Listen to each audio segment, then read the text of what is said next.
WVHS FM 92.7 92.7 92.7 WVHS FM 92.7 WVHS FM Radio for the discerning VHS collector. WVHS FM Captain Adam's Happy Hour on 92.7 WVHS FM. WVHS FM Captain Adam's Happy Hour. Ladies and gentlemen, welcome to the show. You are on WVHS FM 92.7 and you are listening to Captain Adam's Happy Hour. I am Captain Adam of Captain Adam's VHS Pirate Ship, and this is a simulcast between the two YouTube channels, WVHS FM and Captain Adam's VHS Pirate Ship. So be sure to subscribe to both of those channels if you haven't already. Now, today is going to be a very special show. Of course, they're all pretty damn special. But today, rather interesting, we're going to be talking about an aspect of VHS that seldom really gets talked about because really we don't tend to think of VHS in this way. We're going to be talking about latter year VHS, and more specifically, the last VHS ever commercially produced. And we're going to be talking to Malcolm McKenzie, a home media expert, and he's going to be chiming in on the subject. And stick around because I'm going to be cracking open a cold one and trying the beer Flying Dog Snake Dog from Flying Dog Brewery. So I'm going to be sipping on that and reviewing that. So stick around for some VHS talk, music, and beer. There's no part of that sentence I didn't like. It's going to be a great time. I don't see how it couldn't be a great time. So keep your radio locked right here to WVHS FM 92.7. Stay tuned, and we'll be right back here on Captain Adam's Happy Hour. Captain Adam's Happy Hour On 92.7 WVHS FM. WVHS FM.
WVHS FM 92.7 WVHS FM Radio for the discerning VHS collector. WVHS FM Captain Adam's Happy Hour. Okie dokie, artichokes, ladies and gentlemen, let's get things cranked up here on Captain Adam's Happy Hour, and you are on WVHS FM 92.7. Thank you for joining me for today's show. Before I move on, I do want to clarify something from the last episode.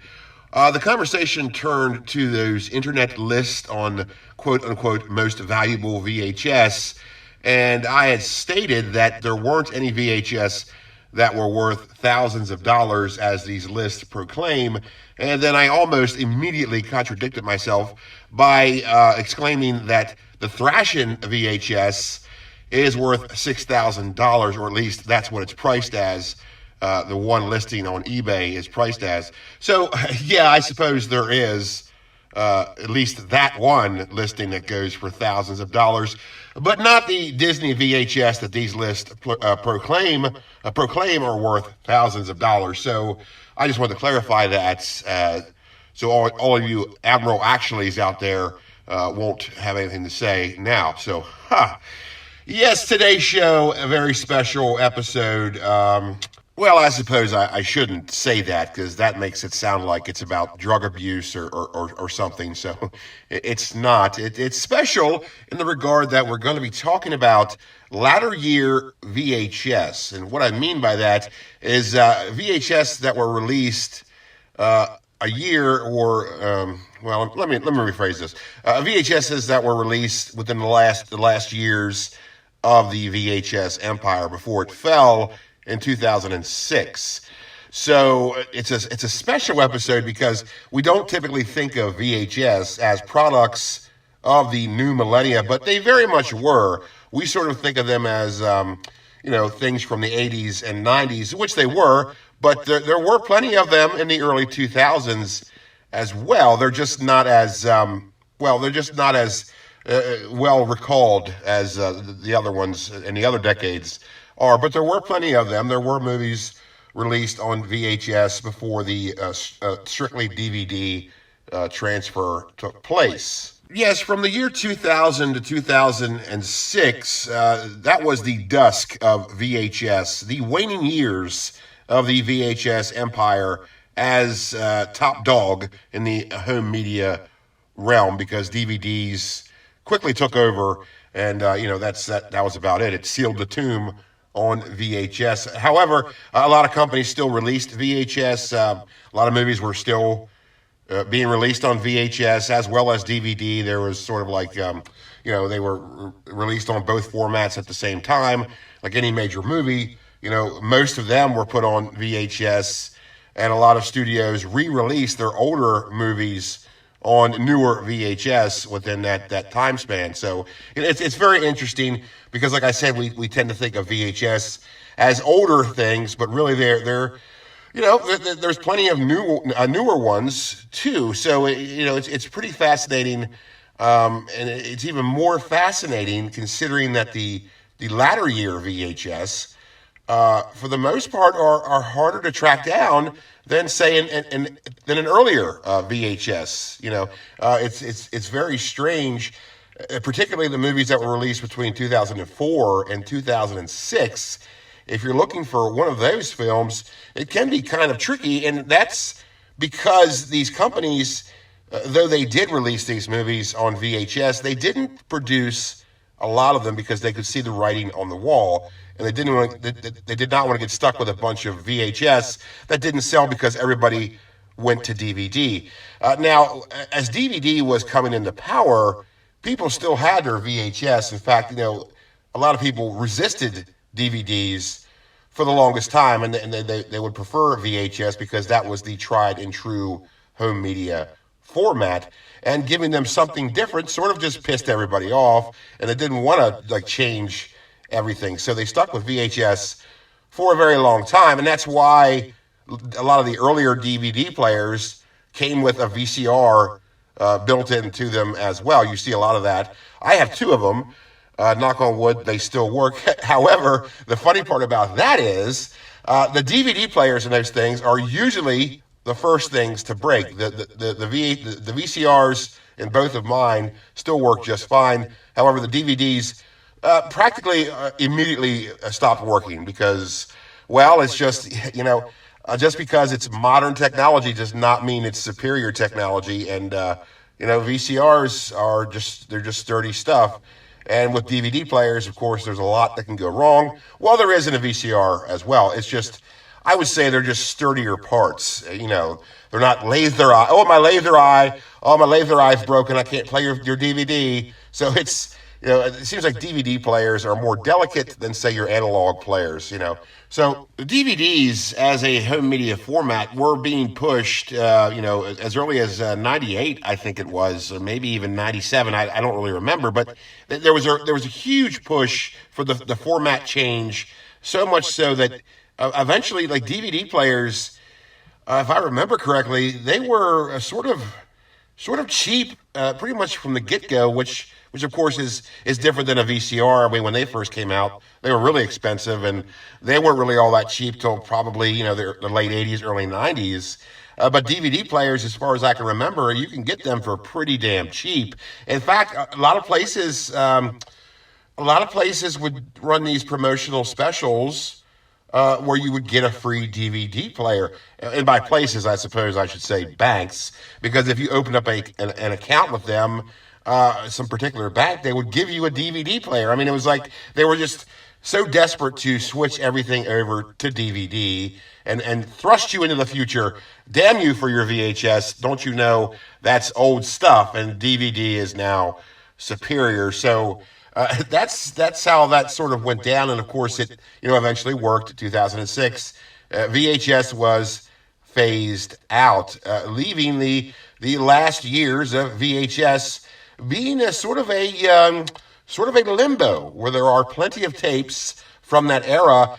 They're just a little hard to find nowadays. And though a lot of movies from that era were released on VHS as well as DVD, some weren't released on VHS at all. So you'd be surprised on what movies were and what movies weren't. I have a few from that era. I have League of Extraordinary Gentlemen, which I think is a fine, action-packed original romp of a film, but everybody seems to hate it for some reason. And I have Elf. That's a funny one because I didn't even think that movie was on VHS. For some reason, I always thought that movie was released in 2007. It wasn't. It was in 2004. So of course there would be a VHS. But I thought it would be one of those movies that they didn't bother releasing on VHS and would go straight to DVD, but it wasn't. They put it on VHS. So I was very surprised by that. I also have Shaun of the Dead. That was a 2004 release, I believe. And, I found that VHS in a thrift store for $0.25. I thought that was a pretty good find. I didn't think that movie was on VHS either, but it is. So you would be surprised. And then there's what I'm calling the Revenge of the Sith conundrum, and that is, if you recall, the Star Wars prequel trilogy, episodes 1 and 2 were both released on US VHS, and maybe you just weren't paying attention or didn't care like I did, but it did not get one for Revenge of the Sith. Revenge of the Sith went right to DVD in the US. However, there is an overseas VHS release of Revenge of the Sith. So that's pretty strange that they didn't even bother with the US VHS release for the third movie. But there's a lot of stuff like that. VHS was treated, just real estranged, like at that time, where it was like a lot of companies were just trying to really distance themselves from this fading technology, and some embraced it, and they said, yeah, well, we're going to put stuff on VHS to the very end. And, the very end, in this case, would be 2006, with the release of the film A History of Violence on VHS. And that is its own conversation altogether. So we're going to get a conversation going with Malcolm McKenzie, who we have on the phone right now. Malcolm McKenzie is a home media expert. Malcolm, welcome to the show. How's it going, Double M? Oh, look at that. You've already given me a nickname. I appreciate it. Hey, thank you very much, Captain Adam. I'm doing well. Thank you for having me on the show. Hey, let me just say that there really is no qualifications for a home media expert. I sort of just sort of just know a lot about the subject. I certainly don't have a diploma or anything like that. Well, I tell you, there really should be something like that because home media is a huge deal. It was and it still is. It certainly has a huge storied history. Well, you're absolutely 100% correct about that because home media has its own history. It's everybody's history. It's the world's history. If you lived and existed within the last 50 years or so, you know all about home media, and it certainly has affected your life. Well, yeah, all you got to do is look at all the different formats there have been throughout all the decades of home media, and that's all you really need to know as far as like how big home media was and still is. But let's get to the topic at hand here. I know you're a busy man. A history of violence. On VHS, the prices. I don't know if you're privy to this or not. You probably are, but the prices of a history of violence on VHS are pretty steep. There's an average of $110. It seems like you can get it for a little bit less, but not much less. And usually those listings are bought up immediately after they're put up. So yeah, $100 is pretty much your average. 110. What do you think is behind that? Is it because it's a good movie, or is it because it's the last VHS? Well, I think it has a lot to do with not only the time period it was released in, being the waning years of VHS, so to speak, but also the subject matter of the film. Like, Tomb Raider 2, A Cradle of Life, or whatever it was called, that was released within the same era, and no one seems to give two shites about it. So I think it really depends on what the film was about. And in this case, A History of Violence, it was a very popular film, very good film, by the way. I love it. I love Viggo Mortensen. Directed by Cronenberg. The movie has a lot going for it. It's got Ed Harris in it. It's a very fine film. Yeah, it really is a great movie. I mean, the cast alone, you really can't beat that. Viggo Mortensen and Ed if I could talk here, and Ed Harris, like you said, just a real, very spectacular film. The VHS, which was released in 2006 by New Line Home Entertainment, for those listening at home, goes for a lot of money, and we're trying to figure out if it's because it is the last ever commercially produced VHS, or it's because it's a good movie. Now, Malcolm, do you think perhaps a huge part of the reason why it goes for so much money is the fact that it's the novelty of being the last VHS? Well, I think a large part of it is the novelty of being the last ever VHS. That certainly has a lot to do with it. But again, the subject matter has more to do with it. Whereas if this was any other movie, you have to wonder if it would be so popular as it is and go for so much money. But it is a history of violence. People certainly tend to gravitate towards that film. It's a good film. So I think that has a lot to do with it as well. Probably split right down the middle. The novelty of being the last VHS ever commercially produced, and it being a good movie. Yeah, I'd have to agree with that. I think it is split right down the middle. I mean, I just think that the last ever VHS ever commercially produced just happens to be A History of Violence. And by the way, for our listeners out there, if you're wondering why we keep referring to it as the last commercially produced VHS as opposed to just the last VHS, well, because it's not the last VHS. It's the last commercially produced VHS. And by that, I mean there are these independent companies and small businesses that still manufacture VHS tapes with modern stuff on them. You know, they're called repops or I don't know what they're called, but there's lots of companies out there that put newer stuff on VHS. So you should definitely check that out. I'm not going to give anybody any plugs here, but all you got to do is just, type in modern VHS and in your search engine, and you can find it. You don't got to look very hard, so I recommend checking that out. So the last VHS, or last commercially VHS, I'm sorry, let me scratch that. The last commercially produced VHS of course, goes for a lot of money. Is the same true on the opposite end of the spectrum with the first ever commercially produced VHS, a Korean film called The Teacher, I believe? Well, you're almost correct. It's called The Young Teacher, a 1972 Korean film. And there is some debate on whether or not that is actually the first movie to be put on commercial VHS. It was released in 1976. There is a little bit of contention as to what is. Now, I'm not too sure what the argument is there. What other movie could the first VHS have been? So I don't know. So I'm going to go with The Young Teacher. The Young Teacher is the first commercial VHS. As far as it being worth a lot of money, yes, it is, specifically for the fact that there really isn't any copies of it left. There's no listings. Apparently, it's lost to time, so it is rather rare. If anybody has this, I mean, goodness, you're sitting on a lot of money, a stack of gold. You're sitting on a stack of treasure like a dragon.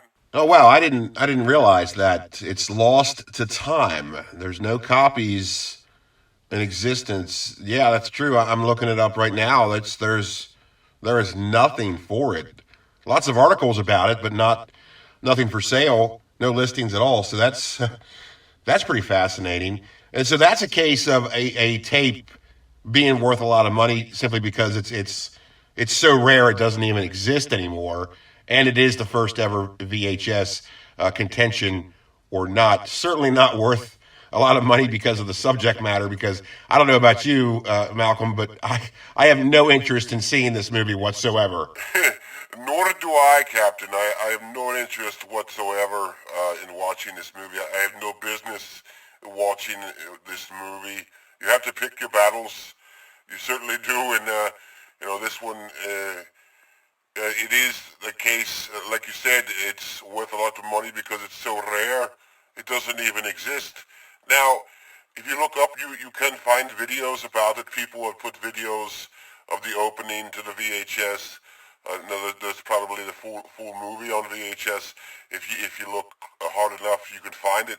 So that tells me it does exist still, but not for sale, because I think whoever does have it realizes what they have, and it's kind of like Indiana Jones sort of thing where it belongs in a museum, and putting something like that on eBay is a little silly. So I'm sure whoever still has it, and clearly some people still do, they don't want to sell it, and I don't blame them whatsoever. Nope, I don't blame them either. If I had this, I wouldn't sell it. I would hang on to it. Now, if I did have it, it would be purely based on the novelty of it being the first ever commercially produced VHS, and not because I was interested in the film.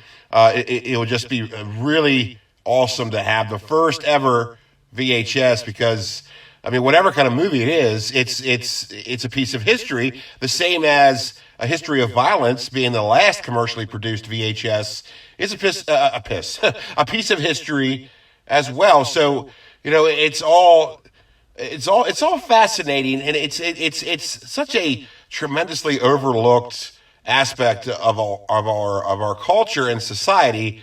But so I'm glad we have historians like yourself, Malcolm, to kind of keep this interest alive and sort of, spreading awareness of this unsung history of something that was a huge part of all of our lives. Well, I certainly appreciate you coming on the show. We gotta get moving here. We gotta take a station break. But I certainly hope to hear from you again rather soon. Absolutely. Anytime. It was my pleasure. I hope to talk to you again. Malcolm McKenzie, ladies and gentlemen, home media expert and historian.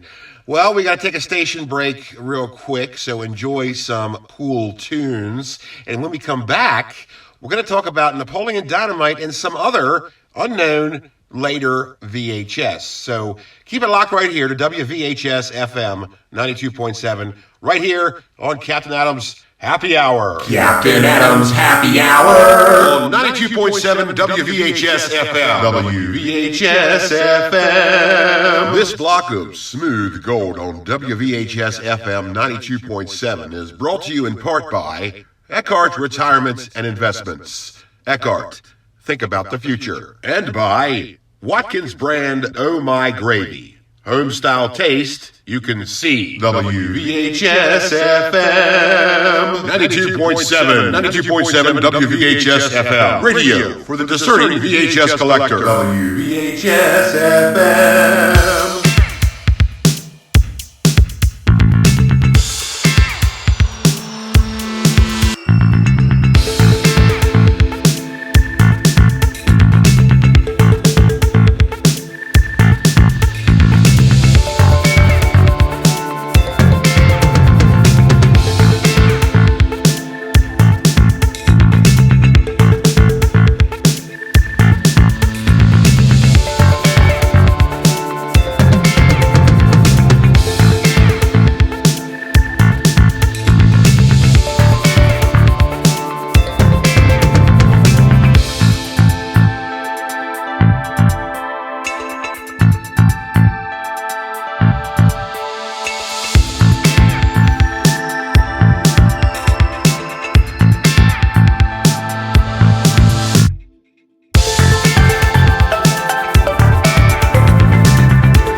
You know what those things can do? Suck the paint off your house and give your family a permanent orange afro.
That was very interesting music.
WVHS FM. Captain Adams Happy Hour. 92.7 WVHS FM. 92.7. 92.7. 92.7. 92.7 WVHS FM.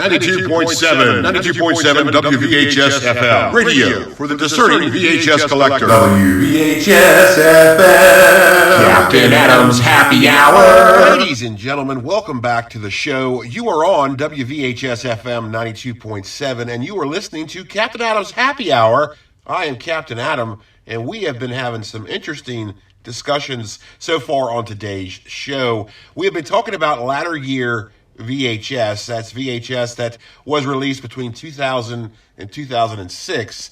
More specifically, the VHSs that were released between 2004 and 2006, the very waning years of VHS. And even more specifically, we have been discussing a history of violence on VHS and how that commands such a high price nowadays. It's a very sought after tape. We had home media expert and historian Malcolm McKenzie on the phone to throw his 2 cents in, and we sort of came up with the fact that it goes for a lot of money and is very much sought after today because, well, it's a pleasant mix of the fact that it's a good movie and that it is the novelty of being the last ever commercially produced VHS. So it's content mixed with novelty apparently will command a high price on a collector's market. But of course, that a history of violence on VHS gets the most press because it is in fact the last commercially produced VHS. But within that time frame from 2004 to 2006, it certainly was not the only final VHS, because there were plenty of other movies that were released on VHS. They don't get as much coverage because I suppose the novelty just isn't there and the content isn't the same as A History of Violence. But they, according to these listings, they still command some pretty steep prices, at least upper mid-tier, and you really wouldn't think of that as being the case. Now, whether or not these sell very well, I'm guessing they don't, but maybe they do. I don't know. There were plenty of movies released within that time span between 2004 and 2006. Let's take a look here right in the middle of 2005.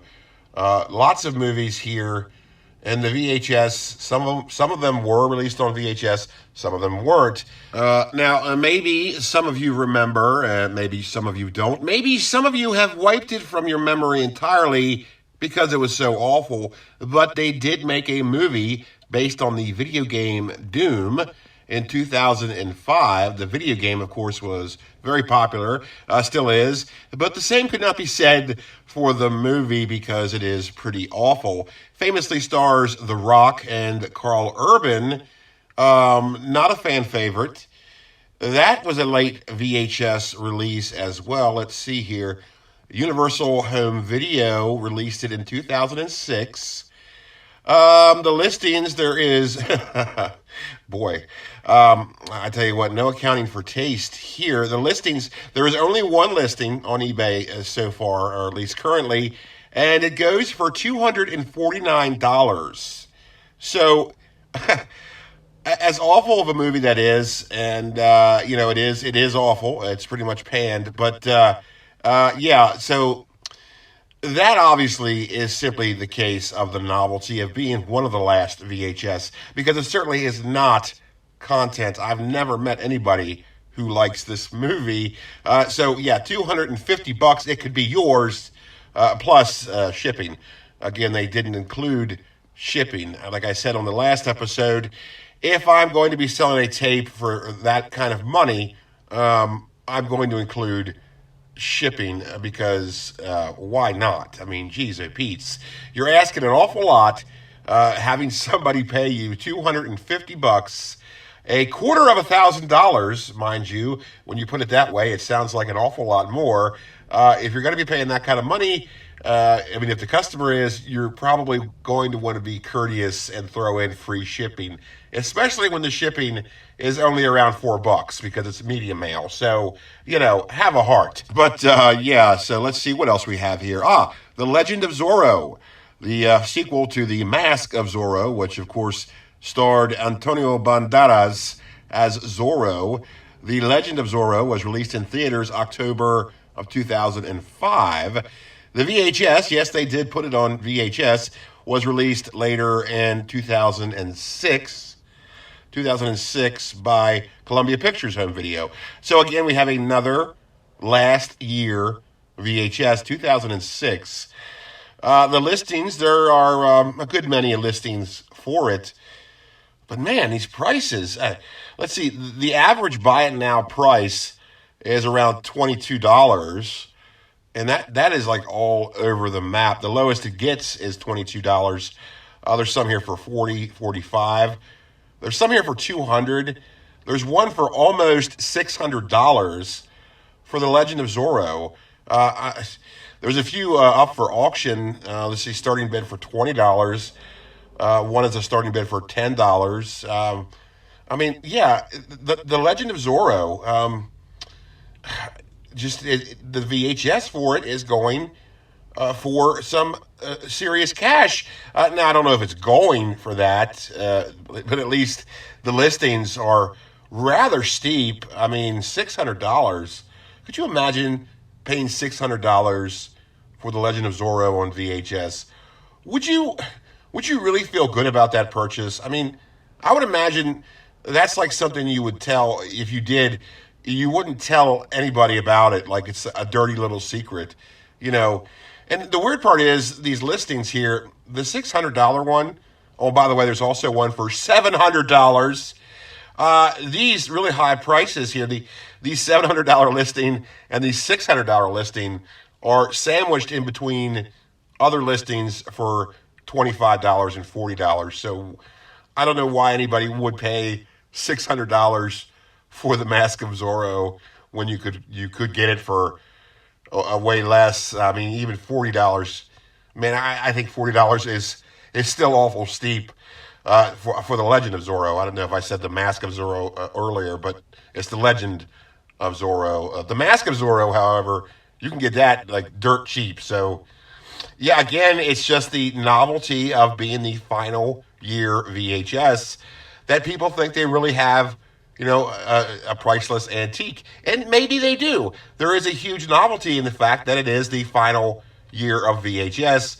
So obviously, a history of violence certainly set a trend. And you do sort of have to wonder who was the first one to really realize that there was something special about the last year VHS to price them for so high.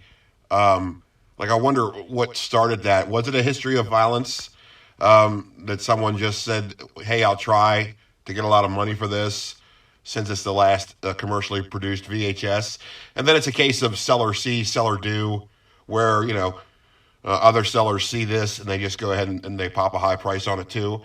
And the trend sort of catches on with the other later year VHS. And maybe it just doesn't work so well because, I don't know, man, I seriously doubt anyone's going to pay $600 or $700 or even $40 for The Legend of Zorro. I don't know. Certainly, I think you'd be hard pressed to find anybody who's going to pay $250 for Doom. So, that's its own thing, I'm sure. Now, like I said, there were a lot of films released in 2005, and you'd be surprised on what was actually put on VHS. Batman Begins was one of them. Batman Begins was released in theaters June of 2005, and it was released on VHS later on that same year by Warner Home Video. And again, there's plenty of listings for it, but there is not a single listing that's below $90. The average is $100. So, I mean, wow, it's just, I don't know what it is about this. Now, that could be, content and novelty, just like A History of Violence is, but I don't know. I just think it's people just hoping to get lucky with selling one of these, because obviously they're not rare. There's like plenty of listings for it, but they're all around $90 or higher. So it's, I don't really know what's going on here. It's almost like later VHS, well, I should say the last VHS, are more expensive than the first slew of VHS. Like, you can find VHS from like 1978 on. VHS started in 1976, but you really can't find those first year VHS very easily, but you can find VHS that were released in the 70s rather easily. I have The Day the Earth Stood Still, the 1978 magnetic home video distribution. I got that really cheap. I mean, that's one of the first VHS, and we're talking about the last VHS going for hundreds of dollars as an average price. So it's within those last 3 years of VHS, it's incredible that these prices are what they are, especially when you consider that with most types of collecting, any kind of like antiques or baseball cards, comics, whatever, the older stuff goes for more money, or at least is worth so much more money than the newer stuff is. This is the exact opposite. The older stuff is relatively cheap, certainly compared to the new stuff. So it's sort of weird how that works. It's a bit of the opposite of what any kind of collecting is. So that's very strange. So let's move up a year to 2004. Excuse me, my mouth is really juicy for some reason. Let's move up a year to 2004 with Napoleon Dynamite, very popular film. Seems like everybody loves it. And they put it on VHS. And again, this was a movie I didn't even bother to check if it had a VHS, because I assumed it didn't. But they did put it on VHS. It was released by, 20th Century Fox Home Video in 2004. And again, these listings, the average price is $40. There is nothing cheaper than that. Oh, there's one here for $35, but nothing else is cheaper than that. It's preposterous to me. And gosh, the highest one is $300. Wow, it's just incredible. I mean, I really had no idea. I don't know how you guys feel about this, but I had no clue. But I will say, and call me crazy here, I will say that there's a different feeling, a different aura, if you will, about this era VHS, because, I think the fact is there that they didn't make many of these. They were mass produced, but not as many as they would, say, in the 90s, right? So to me, it's like, it doesn't seem like you're going to walk into any thrift store or flea market and find any of these on the shelves. It just seems like that nobody just gives them up for charity or sells them off. for really cheap in that sort of situation. Like, you're never going to find any of these in the wild. But for some reason, it does seem like you'd find The Legend of Zorro on a thrift store shelf. I found The Mask of Zorro on a thrift store shelf, but, that was that. Yeah, I've never seen any of this stuff in the wild. I don't think you will. I think people are very much aware of what it is, and whether or not they actually care about that is a totally different question. I think they saw a trend with a history of violence and said, well, hey, this VHS is from 2005, or this one's from 2006 as well. I'm going to sell it for a lot of money. And even in 2004, like with Napoleon Dynamite, people they're trying their best to sell it for a pretty steep mid-tier pricing. Now it's not as high as like Batman Begins. I mean, because I'm telling you, there is nothing below $100, and that sucks because I kind of want that, but not when it's going for that much. I'm not buying that. I'm not paying $100. I'm sorry. Maybe if it was something else, like I don't know what else it would be, but it had to, I don't know. But anyways, yeah, but you can't really say that like all movies from 2004 or even 2005 on VHS command such steep prices, because let's take an example. It's probably a poor example, but the Tim Burton Charlie and the Chocolate Factory, that abomination of a film, that VHS, yes, they did release it on VHS. That goes for like $10, on average, $14. I mean, that's a lot different than $100, and that's the same year, 2005. So I guess that doesn't make much of a difference. I don't know. But I don't know. Personally, I think with eBay sellers, I don't think anyone really knows what they're doing, because there is no price guide to this stuff. I mean, we tend to think of eBay sellers sometimes as like appraisers on Antique Roadshow. Like, no one's an expert in this, so we just sort of do our best, and we take a guess.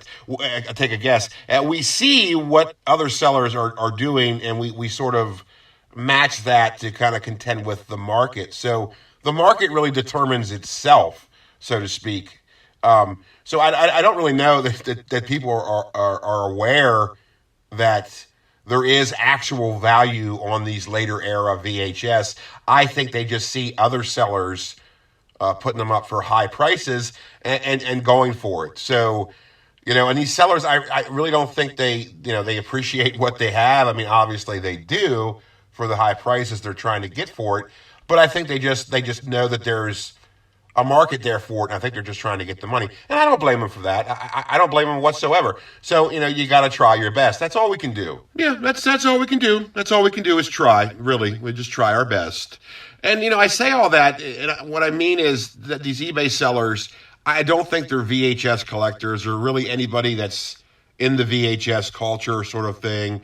I just think they're people that have this stuff, want to get rid of it, see that there's a bit of a market for it, and they're trying to get a lot of money for it. You know what? I don't blame them. Go ahead, try your little heart out. I wish you best of luck. Now, anyways, let's get back to a history of violence for a second here. That was released by New Line Home Entertainment. A lot of distributors did this sort of name game thing when DVDs were sort of becoming a thing. And what I mean is, anything that used to be called home video, something home video, eventually switched to something home entertainment, and that was obviously a play to change their image up. Because when you think of home video, of course you think of videotape, and now that there's DVDs and stuff, you want to think more beyond the tape, and you're all forms of home entertainment. So that's why a lot of these companies later on would change their name. So New Line Home Entertainment, they released A History of Violence. And New Line, they were sort of cavalier when it came to VHS in the later era, because they just didn't care. They put everything on VHS. In fact, if you remember, they released the Lord of the Rings films, all three of them, through the 2000s. All three of them were put on VHS.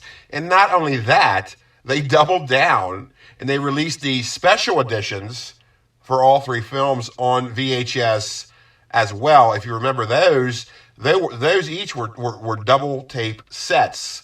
So that was a huge production to do, and they just didn't care. They went right for it. They knew people still had VHS. They knew people still wanted VHS and were sort of afraid of DVDs, or at least just agitated by the fact that, oh, here, now we got to buy something else. You know, it's just like they were fine with VHS. A lot of people refused DVDs for the longest time. And that's what you get. You get this like conflict, this era of conflict between home medias. And, you know, I think people really just wanted to stick with VHS. And New Line understood that. So, you know, and those, let's see, those were interesting because not only did those special editions have like deleted scenes or added scenes or whatever, but they would also have these featurettes at the end of the tapes. They were trying to be DVDs with like the special features sort of thing, because obviously you're limited on what you can do with analog tape as compared to a digital disc. So they really tried to do like the special features thing with these little featurettes and all that. But obviously you can only compete so much. But anyways, you know, New Line Home Entertainment, they said, you know, screw all this. We're going to put stuff on VHS until we can't anymore. And that's exactly what they did, and my hat off to them for that. Well, anyways, we got to take a station break here, but stick around because when we come back, we're going to talk about some older movies that were released on newer VHS in the later era of VHS. So that's pretty interesting. And we're going to break open the beer. So, yep, more VHS talk and a beer review coming up. Keep it locked right here to WVHS FM 92.7 for Captain Adams Happy Hour. Captain Adams Happy Hour. 92.7 WVHS FM. 92.7. 92.7. 92.7. 92.7. WVHS FM.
The sound of 1,000 terrible things heading this way.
WVHS FM 92.7 WVHS FM radio for the discerning VHS collector. Captain Adam's Happy Hour. You are on WVHS FM 92.7 and you are listening to Captain Adam's Happy Hour. I am Captain Adam, and we have been having a very interesting discussion here today about latter year VHS, the final era of VHS between 2000 and 2006, more specifically 2004 and 2006. And the odd part is those VHS, despite being the most modern, are going for a lot of money, or at least that's what people list them as. And we were trying to determine why that is. Is it the novelty of being the last VHS, or is it the content of it being that people really enjoy these movies, making them drool-worthy for VHS collectors? Or is it just pretty much people just trying to make some extra money, knowing that they have unique items? And one of the reasons that these are going for so much is that I believe that there just simply weren't a lot of them to begin with, because at this time, and first of all, no one really knew when VHS was going to be phased out entirely. There really wasn't anything at the time that said 2006 was going to be the last year. It was sort of just speculated that it was going to happen sometime soon in that time period. So companies were stuck with a tough decision on whether or not to keep printing VHS because the technology was being phased out, or to go directly for DVD, which is why a lot of movies weren't put on VHS at all in that time period, but went excuse me, but went right to DVD instead. But companies would also put certain movies on VHS as well, but I just don't believe they printed or produced many of them because they weren't sure if they were going to sell or not. I think that's a huge part of it. So right there you have a product that there wasn't much of to begin with, and it's the same product that's, people were still all about VHS, but I think at this time people also knew that they were going to be phased out eventually, so they were a little hesitant to buy them. However, they still wanted to rent them and watch them and, still stick with their tried and true choice of home media. So I think right there you have a product that there wasn't much of, and that same product a lot of people just didn't buy. So it was rare at the time, well, rare in a sense of the word, and so now any remaining copies are a little bit more, harder to find. So I think that has a lot to do with that calculation as to why they're going for so much money nowadays. But also I think a lot has to do with people they're just trying to ramp up their prices to see if they can get it. And like I said earlier, I don't blame them. Whatever, business is business. But of course, the latter year VHS, the final era of VHS, newer movies weren't the only things to be put on VHS. A lot of studios re-released some of their older titles and put them on newer VHS, throughout the 2000s. And, studios like MGM, Warner Brothers, 20th Century Fox, they would all release their older titles, or at least some of their older titles, and put them on newer VHS throughout the 2000s. And they were always part of these collections. You see them all the time. They're very common. They were like a budget club kind of VHS where they were all under $10. You could find them anywhere, grocery stores, Walmarts, Targets, Kmart's. They were just in a big bin, and it was all kinds of movies. Red Sonja, Willow, Author 2 on the Rocks, all kinds of stuff, just to give you some examples. So you have these older movies that are on pretty much the most modern VHS you could get. And for some of these releases, it's interesting, for some of these releases, it was really only the second VHS distribution they had. So you had a movie that would have been originally released on VHS in, say, 85, 86, 87, and then nothing until 2002 or so. So that's pretty interesting that you have such an old film on the newest VHS at the time, and it would be the final distributions for all of these films.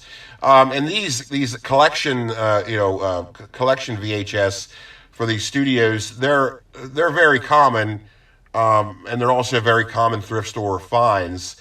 So it's just interesting to have such old films, or older films, I should say, to be on the final VHS.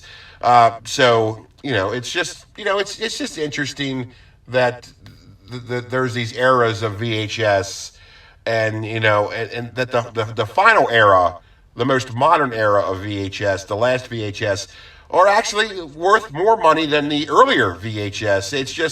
It's a very strange thing to me, because it's the opposite of any other kind of collecting. Because usually the older stuff is worth more than the newer stuff, but in this case, it's very market driven, and everybody wants to price their Legend of Zorro VHS for an outrageous amount of money. I mean, I really couldn't get over those prices. Batman Begins, that was a heartbreaker, because I really want that, but I'm not going to pay $100 for it. So, and Doom, as far as Doom being priced at $250, that should be illegal, because I would not want that at all. If I found it in a thrift store for a quarter, I would buy it. But $250, no way. Don't do that. Alrighty, it's time to get into what makes this hour so happy. It's time to get into the beer. And before I continue, it's worth pointing out that I don't get any kind of sponsorship from any particular brewery. I'm just an independent observer who happens to like beer. And let's be honest here, if anybody were to buy ad time on this show or to sponsor me, it would be a tremendous waste of money, because nobody listens. So if you were a company that were to do that, I would certainly fire my marketing team immediately. Well, anyways, today I'm trying Flying Dog Brewing's Snake Dog, an India IPA. And Flying Dog Brewing was founded in 1990. They operate out of Frederick, Maryland. And they're very interesting because they chose to use the famous British illustrator Ralph Steadman for all of their artwork and designs. So that's really interesting.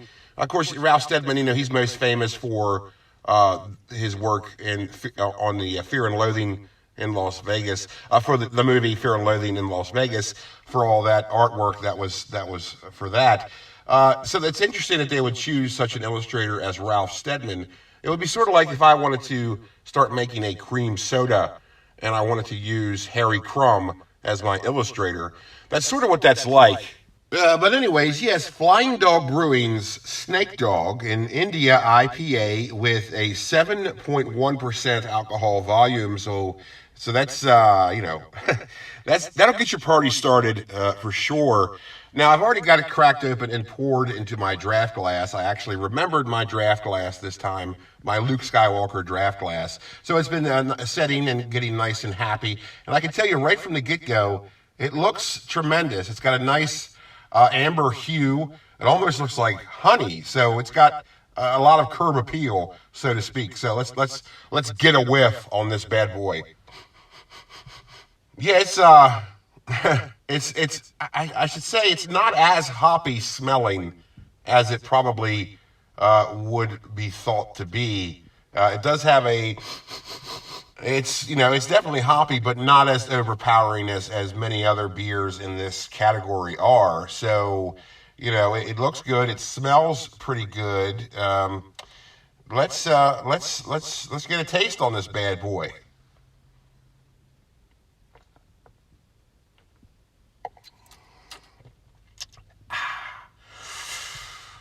Huh.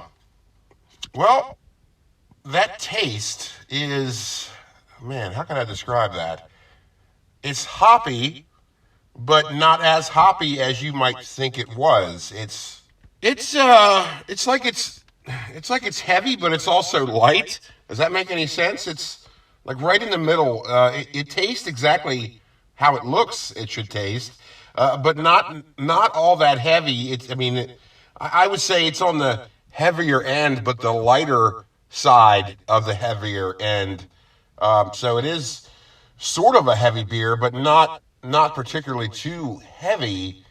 I could say if you drink more than two of these, you're probably going to be bloated and wasted. So I think It doesn't take many of these bottles to, do what it's supposed to do. So let me get another sip here.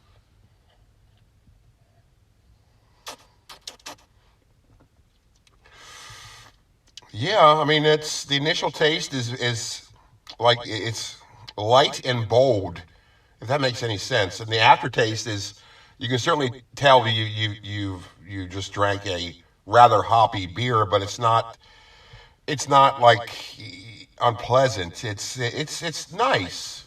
I'd say it's like it's a perfect beer for the person that's on the fence about trying hoppier and heavier beers, because I'd say it's right in the middle between that. It's sort of light, but it's also very robust, but not so much so that, it would turn anybody away that wasn't accustomed to drinking hoppier stuff. It's a very good beer. I've had Flying Dog products in the past, and I've always been very satisfied with them. They have a full gamut of like lighter beers to heavier beers, and they all do the trick. They're all rather tasty. I think they're a very good company. In fact, as of 2017, they were ranked number 28 in top top brewers of the world. So that's nice. Again, yeah. Again, this is Flying Dog Brewing's Snake Dog India IPA. I think it's really good. It's very tasty, but still, it is alcohol wise, 7.1%, pretty heavy on that. So I would, if you get a 6-pack of these, I wouldn't drink more than 2 in a setting, because I don't know. It just seems like you like I said earlier, you're going to end up bloated and wasted, maybe more bloated than wasted, and nobody likes that.